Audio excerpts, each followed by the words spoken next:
بعثت عمومی کا آغاز آپ نے کیا کیا؟ یہ بھی صلح حدیبیہ کے فوراً بعد، سن 6 ذی قعدہ صلح حدیبیہ ہے، سن 6 ہی کے آخر میں آپ نے بیرون عرب دعوت خطوط اور سفیروں کی ترسیل کا آغاز کر دیا۔ سن 6 کے آخر میں تو ذی قعدہ کے بعد ذی الحجہ ایک ہی مہینہ رہ گیا نا، تو اس میں تو صرف نجاشی کی طرف بھیجا گیا، چونکہ وہ جو ایمان لائے تھے نجاشی، حضرت نجاشی جن کا کہ تابعین میں شمار ہے، ان کا انتقال ہو گیا تھا۔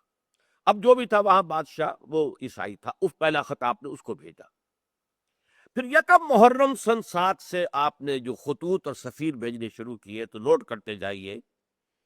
قیصر روم ہرقلیس، ہرقل اعظم، دہیہ کلبی رضی اللہ تعالیٰ عنہ بھیجے گئے آپ کا دعوی مبارک لے کر۔ خسرو پرویز، اس کی طرف عبداللہ ابن حذافہ سہمی رضی اللہ تعالیٰ عنہ، یہ بھیجے گئے خط لے کر۔ مقوقس شاہ مصر، اصل میں شاہ کا لفظ اس کے لیے صحیح نہیں ہے، وہاں ایک مذہبی حکومت تھی عیسائیوں کی، اور پیٹری آرک جو کہلاتا تھا عیسائیوں کا جو سب سے بڑا جو ہے سردار ہوتا تھا، وہ وہاں کا بادشاہ تھا۔ ان کی طرف حضرت حاتب ابن ابی بلتع، وہ جن سے غلطی ہو گئی تھی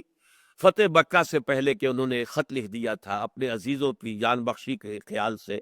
اور وہ مکے والوں کو اطلاع دے دی تھی، حضور نے خفیہ رکھا ہوا تھا اپنے مکے کی طرف جانے کو، لیکن انہوں نے اطلاع دیتی تھی وہ، لیکن ان کے بارے میں آپ کو معلوم ہے حضور نے فرما دیا تھا کہ یہ جو حاتب ابن بلتع ہے،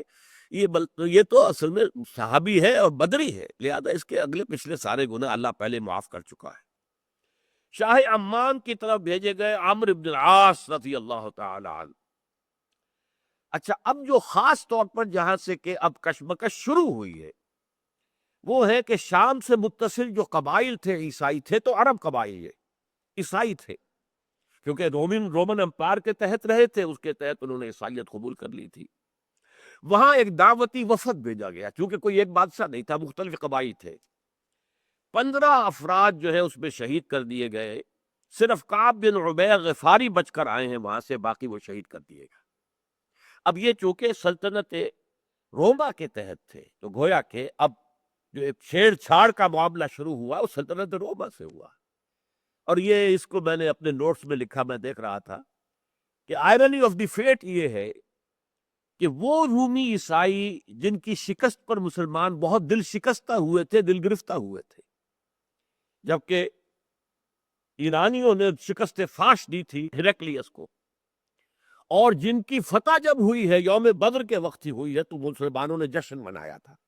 اس لیے کہ ظاہر بات ہے کہ ایرانی آتش پرست تھے، مشرکوں سے قرب رکھتے تھے، اور یہ عیسائی تھے حضرت عیسیٰ کے ماننے والے، تو مسلمانوں سے قرب رکھتے تھے۔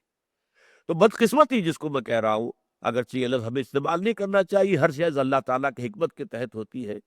البتہ آئرنی آف فیٹ جو ہے وہ لفظ مناسب ہے اس کے لیے کہ پہلا تصادم جو ہوا حضور کا صلی اللہ علیہ وسلم وہ ہرقلیس کے ساتھ ہوا، کہ 15 صحابہ شہید کر دیے ان قبائل نے کہ جو اس کے تابع تھے، اور خاص طور پر رئیس بصرہ شرحبیل بن عمرو غسانی، یہ بھی عرب تھا لیکن یہ بھی عیسائی تھا، باج گزار تھا، یہ بادشاہ کی شکل میں تھا، اور یہ باج گزار تھا رومی جو ایمپرر تھا اس کا۔ اس کی طرف بھیجے گئے تھے ایلچی کی حیثیت سے حارث ابن عمیر رضی اللہ تعالی عنہ، حارث ابن عمیر ازدی، اس نے ان کو بھی شہید کر دیا۔ گویا کہ آپ کے 16 سفیر جو ہے ان علاقوں میں شہید کر دیے گئے کہ جن علاقوں میں عیسائی آباد تھے، اور نمبر 2 یہ کہ جو ہرقل کے تابع تھے۔ یہ صورتحال ہوئی جس پر کہ پہلا رد عمل حضور کی طرف سے ہوا غزوہ موتا۔ اسے غزوہ کہتے ہیں، اگرچہ عام طور پر خیال یہ کہ غزوہ اسی کو کہتے ہیں جس میں حضور بھی شریک ہوئے ہوں، حضور اس میں شریک نہیں ہوئے، لیکن ظاہر بات ہے سفیر کا جو قتل ہوتا ہے وہ اعلان جنگ ہوتا ہے۔ اب گویا کہ شام کے ان عیسائیوں کی طرف سے اعلان جنگ ہو گیا، تو حضور نے ایک لشکر تیار کیا 3000 افراد پر مشتمل صحابہ کرام کا، اور اس میں گویا کہ آپ کو پہلے سے معلوم تھا کہ کیا حالات پیش آئیں گے۔ آپ نے 3 جو ہے سپہ سالاروں کا اعلان کر دیا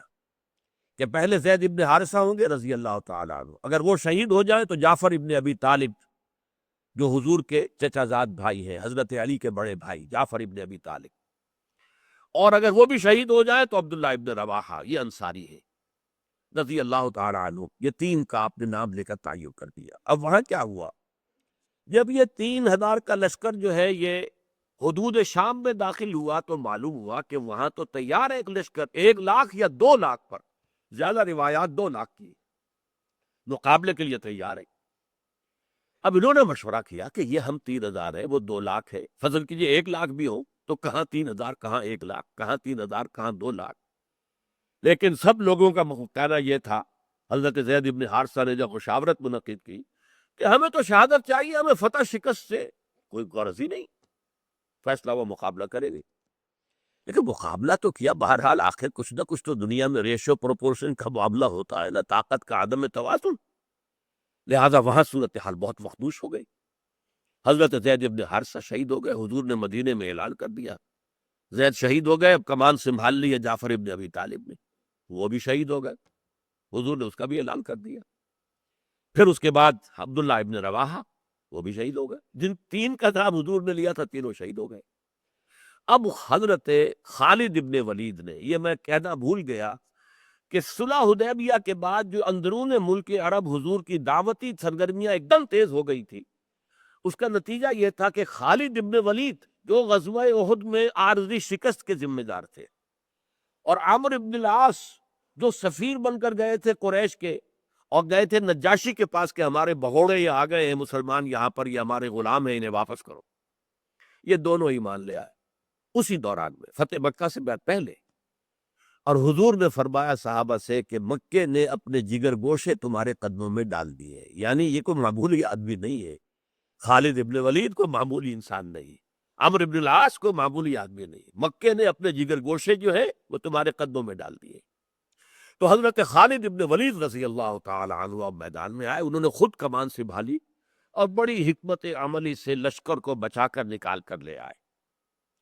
اس میں صرف یہ ہے کہ 12 مسلمان شہید ہوئے، باقی لشکر بچ کر نکل آیا، یہ بہت بڑی کامیابی تھی۔ لیکن جب یہ لشکر واپس مدینے پہنچا، مدینے والوں نے مٹی پھینکنی شروع کر دی، بگوڑے ہیں، یہ میدان سے بھاگ کر آئے ہیں۔ حضور نے فرمایا نہیں، یہ بگوڑے نہیں ہیں، یہ تو آئے ہیں الی فئۃ، یہ اپنی بڑی جماعت کے پاس آئے ہیں تاکہ یہاں سے مزید کمک لے کر پھر کر۔ اس حوالے سے حضور نے فرمایا کہ نہیں، کو بگوڑے مت کہو۔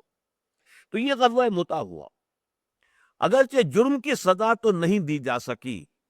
لیکن یہ بات کہ محمد رسول اللہ کے آدمی 3,000 ہو کر وہ 2 لاکھ کے لشکر سے ٹکرا گئے، اس نے ایک بہت روب قائم کر دیا پورے علاقے پر، ہلا دیا اس پورے علاقے کو کہ یہ طاقت کیسی ہے ان کے اندر۔ منحصر مرنے پہ ہو جس کی امید، نا امیدی ان کی دیکھا چاہیے، جس کی امید مرنے سے منسلک ہو جائے، مرنا سب سے بڑی کامیابی ہے، شہادت فی سبیل اللہ، تو اس کو کسی شے کا خوف ہوگا، سب سے بڑا خوف تو اسی کا ہوتا ہے، جان نہ چلی جائے،